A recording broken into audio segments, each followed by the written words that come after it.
Почему аффирмации, самопрограммирование не работает?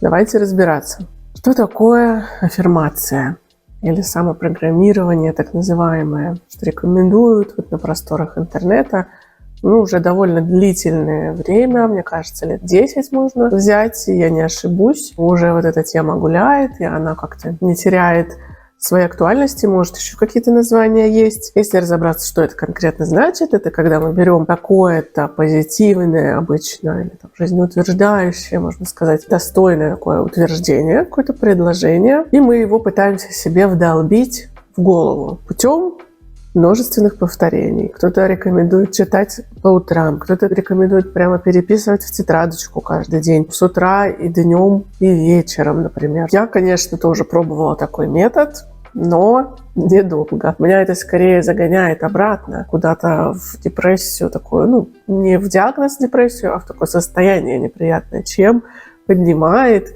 и открывает двери в светлое будущее, меняет установки. Да, разберемся, зачем говорят так делать. Общая теория кратко звучит так. У нас есть старые установки, которые нам так или иначе или вдолбили, или привили. Это, например, родители много раз повторяли: не свести, денег не будет, не жили богато, не надо начинать. Ой, да ты такая-сякая, какая-нибудь у нас там некрасивая или неумный, что-нибудь. Либо они даже просто между собой общались, либо это могло быть взято из социума, когда так поступают все, так делают все. Так или иначе, на детский разум это ложится легко, потому что в детстве у нас нет критического мышления, и мы все воспринимаем сразу, быстро. А от родителей у нас еще меньше критического мышления, у нас его, в принципе, нет, мы им доверяем. Так природно сложилось, да, родитель — это тот, кто должен тебя взрастить, ты ему доверяешь, как единственная надежда научиться в этом мире выживать и жить достойно. И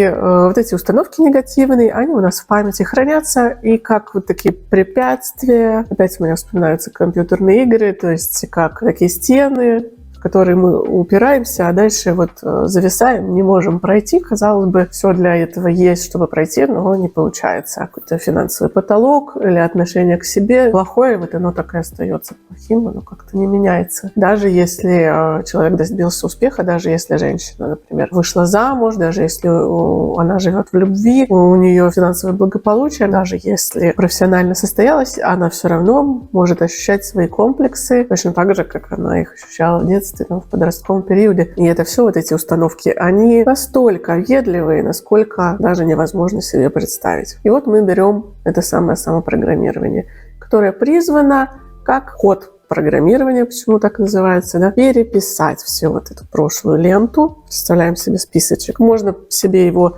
овеществить, да, взять тетрадку, записать свои установки, которые вспоминаются, представить себе, что, в общем, наверное, что-то еще неосознанное есть, что не облекается прям так быстро в слова. В общем, список, да, большой, крупненький. И мы берем, пишем себе что-то и убеждаем себя многократным повторением, что это не так. Но если сравнить и взвесить силу прошлых установок и этого новой этой писанины или повторения себе, новые установки, старые, тысячи раз весомее, сильнее. Они были нами приняты в нежном возрасте, как истина в первой инстанции. Они были нами, скорее всего, многие из них прожиты. То есть были какие-то конкретные ситуации. Например, у меня деньги, я иду на эти деньги все жвачки покупаю.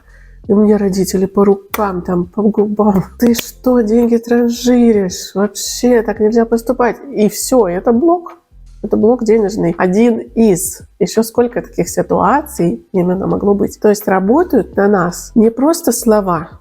На нас работают либо слова, сказанные авторитетным, значимым лицом с определенным посылом энергетическим, интонацией. Он на вас влиял. И вы поэтому эту установку как установку приняли. А не потому, что кто-то просто сказал. Многие люди, я сейчас смотрю на детей, у меня самой сын 9 лет, и дети многие уже не уверены в себе природно, потому что так родители их не уверены в себе. Я сама с этим живу, работаю, пытаюсь что-то менять. Слова, которые просто сказаны, они не работают. Если я просто говорю сыну: ты молодец, ты лучший, ты умный, он мне скажет: знаешь, мама, я в школе получил 2, мне сказали, что я не знаю какую-то тему, а вообще вот эти вот мальчики сказали, что я вообще слабый. И вот это на него сработало сильнее, чем просто мои слова. Мои слова были сказаны без энергетического заряда и без подтверждения на деле. В большей степени даже, чем слова, вот эти, которые работают как внушение прямое, такое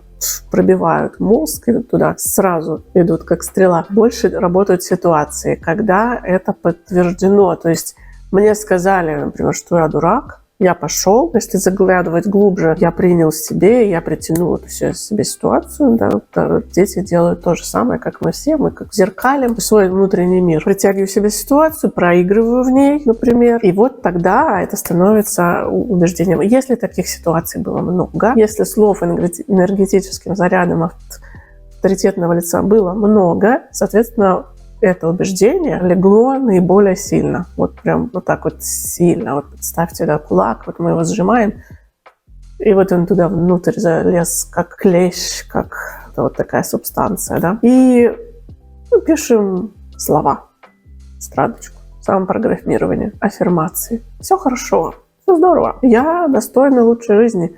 Я достойна дома на Канарах.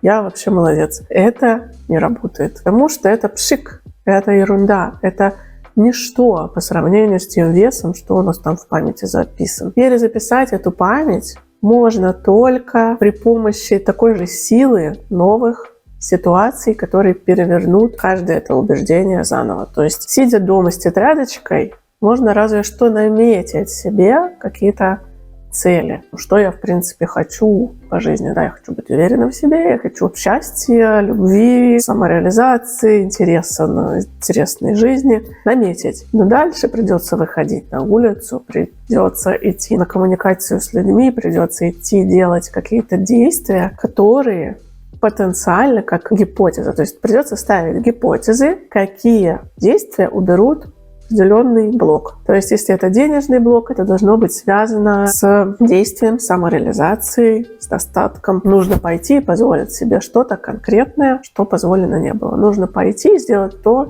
что страшно сделать, но вы раньше не делали. Например, я раньше слова сказать не могла. То есть я настолько боялась говорить, я могла общаться только с близким кругом, с семьей и, там, со своими нюансами, и с близкими друзьями. То есть для меня вот малое количество друзей – это комфортно, потому что, чтобы стать другом, у меня вот такая дистанция, мне нужно с человеком долго сближаться, чтобы с ним реально сблизиться, и потом поддерживать близкую связь. И вот там я раскрываюсь, там я общаюсь. А так в жизни лет до 30, может меньше, я общалась мало, и я себя как бы форсировала на это, понимая, что нужно, пошла в театральный кружок, я пошла на работу, где нужно говорить, в университете я выступала, да, как обычный ученик у доски. Я работала, и периодически нужно было что-то говорить на публику. Я делала свое дело, как свой бизнес. Там тоже нужно было общаться с людьми, и публично в том числе. Я вела свой киноклуб. Первая попытка была, и я общалась вот в кафе. Я выходила перед людьми, рассказывала что-то интересное про кино, про старое кино или про артхаусное кино, авторское. Но это ничего не работало почему-то. То есть каждый раз я просто очень сильно нервничала. Каждый я это делала, и параллельно я просто нервничала и умирала внутри. Каждый раз. Как будто бы ничего не происходило. Только пройдя определенный путь понимания себя, сходив к психологу, которому я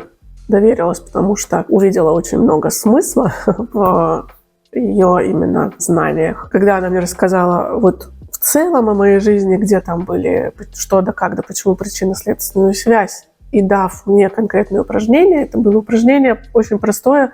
Встаешь дома на стульчик или на какую-то подступку. Там можно, собственно, и без нее, но так прикольнее. И каждый день рассказываешь стихи. По 5, по 10, громко, четко, с интонацией дома. То есть в чем была моя ошибка, получается? Я себя слишком форсировала. И получалось это как прыжки через шест, да, через препятствия. Слишком высокая величина, которую я не могу взять, каждый раз падаю и откатываюсь обратно, естественно, потому что в шоке, какой ужас, опять потерпела поражение. То есть в любом деле нужно еще уметь брать свою величину, свой уровень, чтобы по ступенечкам перейти к новому себе с новыми убеждениями. То есть здесь получается такой момент, как обхитрить эти самые убеждения. Они просто так не отступят. Вот честно, это не правда. Когда рассказывают о том, что вы можете измениться за день, за семинар, за, внимание, нон-стоп лекции на выходные, какой-то уикенд, это неправда. Единственное, что там происходит, вы теряете фокус внимания, потому что внимание мы держим недолго. И вот я, например, когда прорабатываю лекции от людей, которых я очень уважаю, час лекции я прорабатываю часа 3, сидя, прописывая конспект. И это только чтобы чуть-чуть понять. Потом я еще пересматриваю, потом я еще перечитываю, выделяя главное. И потом еще через какое-то время, когда все более-менее как-то улеглось, еще перечитываю и обязательно обсуждаю это с человеком, который разбирается. То есть, чтобы нам что-то в голову уложилось, нужно пройти достаточно длинный путь. Нужно успокоиться, нужно дать себе время, нужно потрудиться, потом нужно это все проговорить в речи и обязательно применить в жизни, потому что без применения в жизни это вообще ни о чем. И таким образом, когда я там сделала одно упражнение, поговорив дома, вот на стульчике, без стульчика, расслабившись, пошло следующее. Там я начала записывать какие-то видео в YouTube, но я их никуда не выкладывала. Хотя они были уже без заикания, без нервов. Ну, просто самокритик был такой жесткий, что я даже не могла этого делать вообще. Какое-то видео я выложила, помню, через год после того, как я записала его. И, о чудо, я никакого хейта, никакой критики не получила вообще. Потом я выступала с лекциями, как в учебном классе. То есть это безопасная маленькая обстановка. И только сейчас я не испытываю особых проблем. И то, если я теряю какую-то практику, то есть я перестаю разговаривать на камеру или на публику, то какое-то время потом на раскачку нужно, могут нервы какие-то пойти. То есть это все живой процесс, требующий регулярной практики, регулярных действий. Таким образом, вот я, например, как это говорится, вынула пробку из своего горла, да, поддала себе голос, открыла в себе речь. Это очень важно для любого человека, особенно для женщины. Потому что женщина, почему я вообще пошла, да, заниматься, мы все никто не хотим заниматься, мы хотим развлекаться. У нас сейчас мир, он заполнен развлечениями, мы хотим развлекаться и лечиться от тех последствий этих развлечений, которые есть, потому что, не знаю, как-то круто в обществе лечиться, ходить к врачам, ходить к гомеопатам, ходить к психологам, это все очень классно. А вместо самопознания, вместо изучения мира, человека, его физики, его психики, его духовного развития, у нас сейчас встал инфобизнес, блогерство, где говорят полную чушь, где говорят, что вот так вот по щелчку можно что-то поменять. Вот продолжу тему насчет семинаров на выходные. Еще видела сериал, там супер курорт, супер задорого, супер эксклюзивно.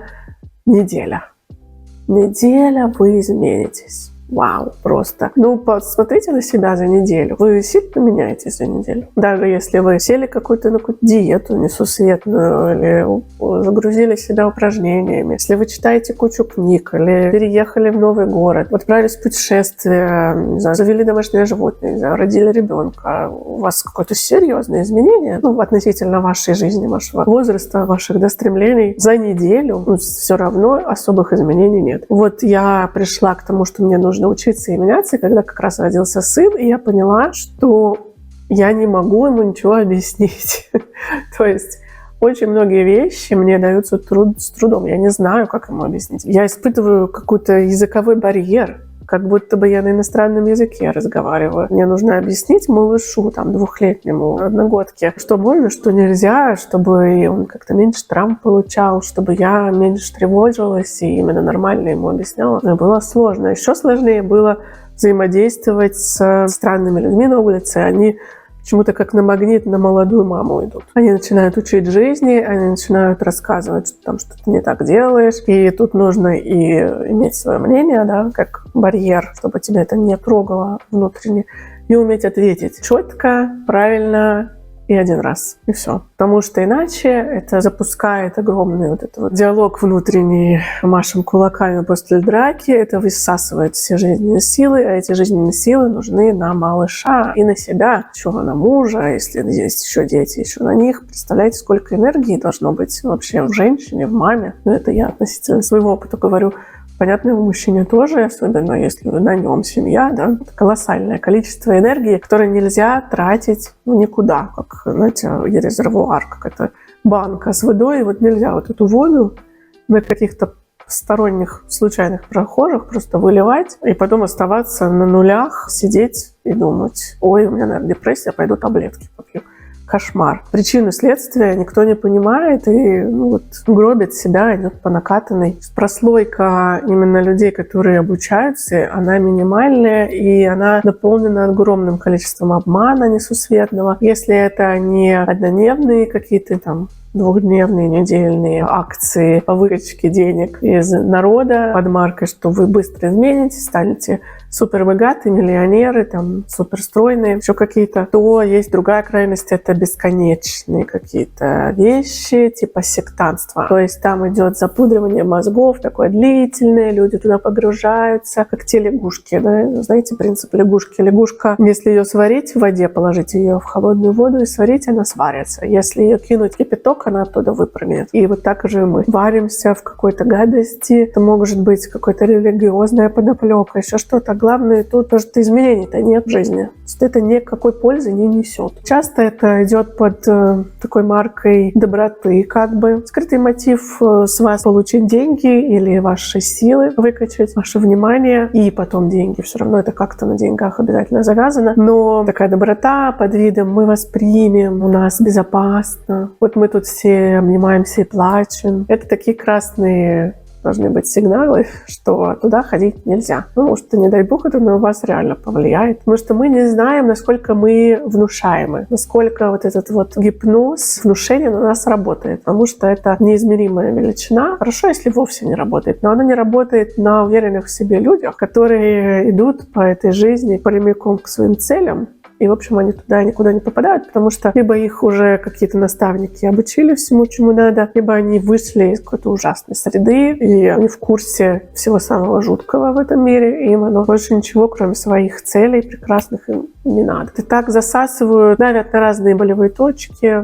Подростков так ловят часто. Если подросток не имеет диалога с своим родителем, вот ему подсовывают такую возможность, типа: мы тебя поймем, приходи к нам. У нас тут единомышленник вообще. Сообщество единомышленников, мои любимые. Это никто ничего не делает, никакого результата нет. Что собрались? Посидели рядом, молодцы. Отличается от сообщества создателей результатом. Вот это критическое мышление, различие нарабатывается в большом труде, ежедневном, еженедельном. И не за один год сдвигается вот эта вот масса старых убеждений, в зависимости от того, как сильно там, как долго это прессовалось, паковалось вот в память, как много человеку лет, какую жизнь он прожил. Очень много факторов, и чтобы это как-то сдвинуть, нужно потрудиться. И какие-то аффирмации, самопрограммирование — это пшик, это полная ерунда. Здорово, конечно, понять, что мы запрограммированы определенным образом, но это лишь образ, да, это определенные слова. Можно назвать по-другому. Можно сказать, что мы загипнотизированы, допустим. Это ближе к истине, потому что такое гипноз? Это прямое прививание определенных мыслей и идей без какого-либо критического мышления, когда у человека оно полностью отсутствует. Не такие ли мы, собственно говоря, своей взрослой жизни? Или лучше сказать, нужно смотреть, быть начеку, кого вы слушаете без критического мышления. И не пора ли его там включить? Почему я делаю такой канал? Вот только сейчас начинаю, будет интереснее, где объединяю развлекательную часть, такую любимую в современном мире. Тут, конечно, не поспоришь. И образовательную, чтобы люди могли выбирать и потихонечку как-то прийти к реальным знаниям, начать различать. А различить можно, только получив результаты от тех или иных знаний, или не получив их. Если вы давно не получаете результатов от самопрограммирования и аффирмаций, приглашаю к себе на канал.